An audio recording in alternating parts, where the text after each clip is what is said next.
Mapigano makali yamezuka tena asubuhi ya Ijumaa Oktoba 17 mwaka 2025 katika kijiji cha Bukombo kilichopo katika sehemu za Bwito, eneo la Rutshuru, mkoani Kivu Kaskazini.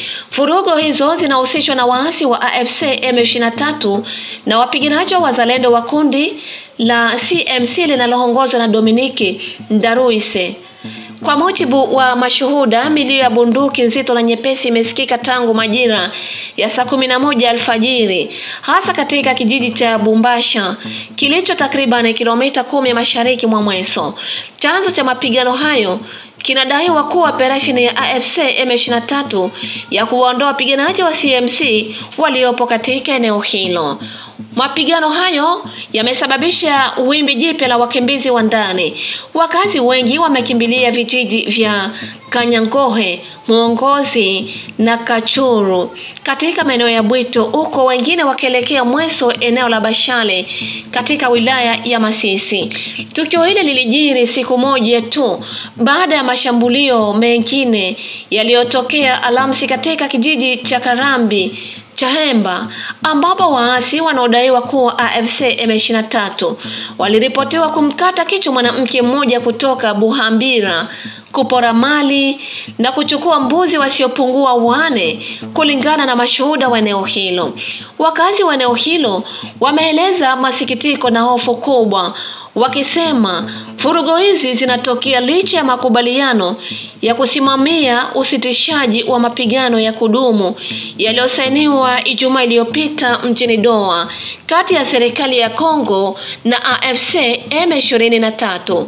Wachambuzi wanasema hali hii inaonyesha udhaifu katika utekelezaji wa makubaliano ya amani, huko hali ya kibinadamu ikiendelea kuwa mbaya katika maeneo ya Rutshuru na Masisi. Aliyekuwa rais wa zamani wa Jamhuri ya Kidemokrasia ya Kongo, Joseph Kabila Kabange, ametangaza rasmi uzinduzi wa jukwaa jipya la kisiasa nalojulikana kama kwa DRC, hatua inayoashiria kujitenga kwake wazi na kundi la waasi la M23 AFC. Kupitia taarifa iliyotolewa muda mfupi baada ya tangazo hilo, waasi wa M23 walibainisha kuwa Kabila hajawahi kusaini, kuanzisha wala kuitisha kikao chochote chenye uhusiano wa harakati zao, hivyo wakapinga vikali madai yoyote ya kumhusisha Kabila.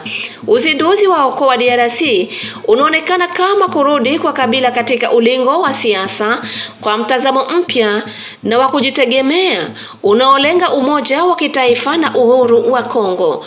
Wachambuzi wa masuala ya kisiasa wanasema hatua hii inalenga pia kupinga madai yanayosambazwa na utawala wa Rais Felix Tshisekedi, ambao mara kadhaa umekuwa ukimhusisha Kabila na machafuko yanayoendelea mashariki mwa nchi.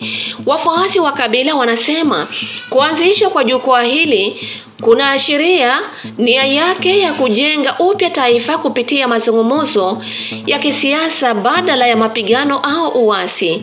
Harakati za kwa DRC zinatarajiwa kutangaza rasmi uongozi na mpango wa kazi wa kitaifa katika siku chache zijazo.